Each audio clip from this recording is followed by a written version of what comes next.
So up until a couple of years ago, as someone who'd probably never been rejected before, or at least I can't think of a time growing up where I was rejected, like properly rejected, I couldn't think of anything more terrifying than the idea of it. I was so scared, so fucking scared of something that I'd never even experienced before. Like, I used to imagine the worst case scenario, not even just like a I'm not interested, but a brutal rejection. I walk up to a girl, I tell her I'm interested, or like I like the way she looks, and she turns around and just tells me to fuck off. Just how like raw and damaging to my ego that would be, or if like a girl called me ugly or something. How could I have ever been so dumb?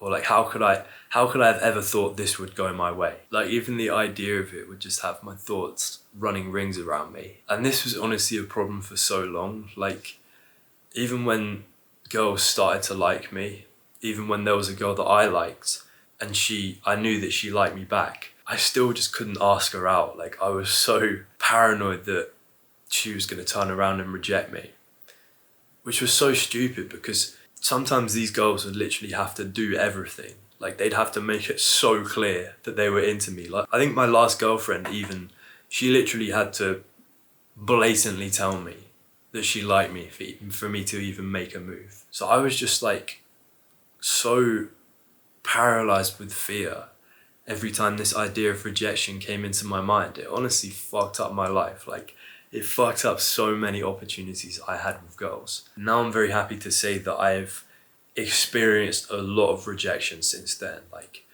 I get rejected every week, multiple times a week, and I'm fully okay with it. I'm very, very comfortable with getting rejected, and like, I get a good amount of success too, to balance that out, but I do not fear the experience of rejection. I don't fear the idea of it, nor do I fear the reality of it. And honestly, like, being that comfortable with it feels like a superpower to me. I will get rejected and then I'll be able to turn that into fuel to go and approach even more girls, or like do even more daring things that the old me wouldn't have been able to like dream of. So I'm going to tell you the secret to how I almost began to love rejection and like even become addicted to the feeling that it gives me. So it's all about what you tell yourself directly after getting rejected. The difference between getting rejected and letting that control you, letting that stop you from ever, I don't know, like approaching a girl ever again, and not letting it ever be a problem for you, from like feeling fully comfortable with the idea of rejection, comes from your inner monologue.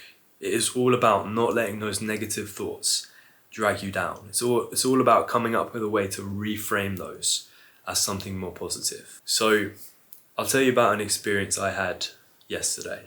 So I'm out cold approaching in the city and walking down the street, and something I've been working on at the moment is like approaching girls who are already moving, because it can be like less challenging to approach a girl who's just like, she's just standing there, like she's not moving. You haven't got to worry about like getting her attention, stopping her while she's walking.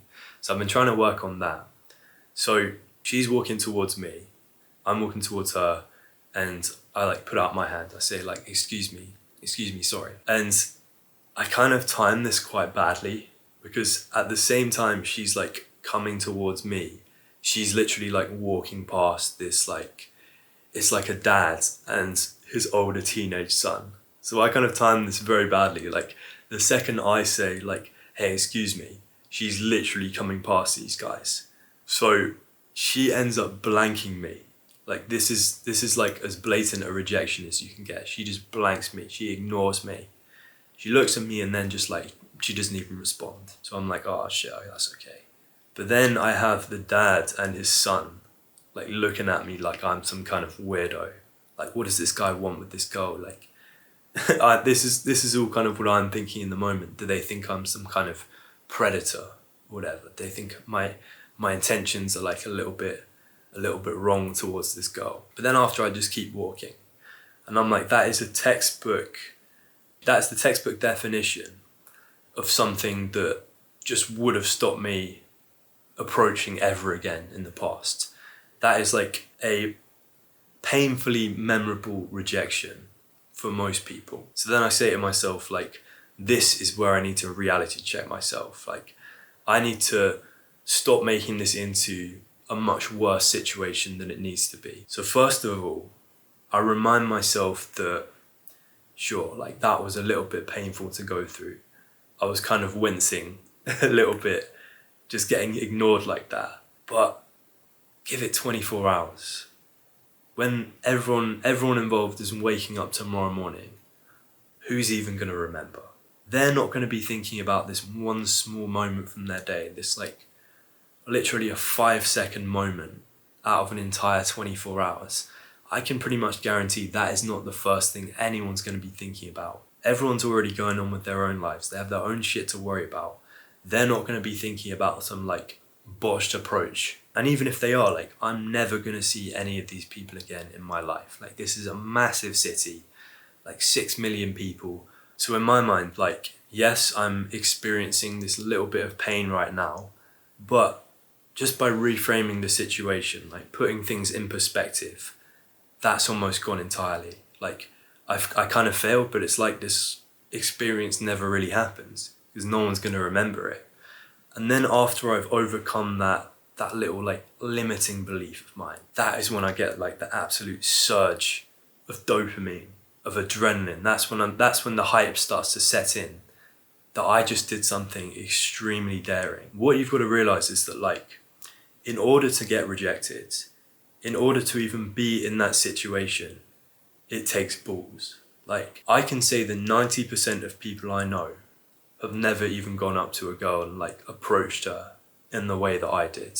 So if you can be the guy who even puts himself in a position to be rejected, to do the thing that 90% of people won't do, that puts you in the 10%, in a different category of person. Someone who is daring, someone who can like put his mind to something and achieve what he wants. And I think when I first started cold approaching, that was massive for me, because even to be able to do one approach, that required me to get out of my head so much, to like ditch all of these anxious thoughts or just act in spite of them. Even though this was an extremely scary, anxiety-inducing thing for me to do, I still went and did it. And when I was very early on in that process, when I hadn't done many of them, that was huge for me. That was like, oh shit, I've been this person who's been chronically afraid of rejection for my entire life. And I finally just gone and got rejected. I finally put myself in a position where I'm speaking to a girl, like I'm expressing my interest in her. And sure, I got rejected, but like it turned out okay. And I've like changed my perception of myself. I thought I was this cowardly person who could never speak to a girl, who was so afraid of rejection. But actually, I've just given myself evidence to the contrary. I proved that I can be that confident guy who acts in spite of his fear. And rejection or not, that is one of the most hyped up feelings I've ever experienced in my life. Like, it's like that hit of positive dopamine that it will honestly like have you riding this high. It's like a natural high that it gives you. It just makes you start to crave even more of it. So even if you did get brutally rejected, just the sheer euphoria of doing something that you thought you weren't capable of doing is enough to motivate you to go out and chase even more of it. So I hope this video has been of some use to you. Just keep those two things in mind, and I'll see you in the next one.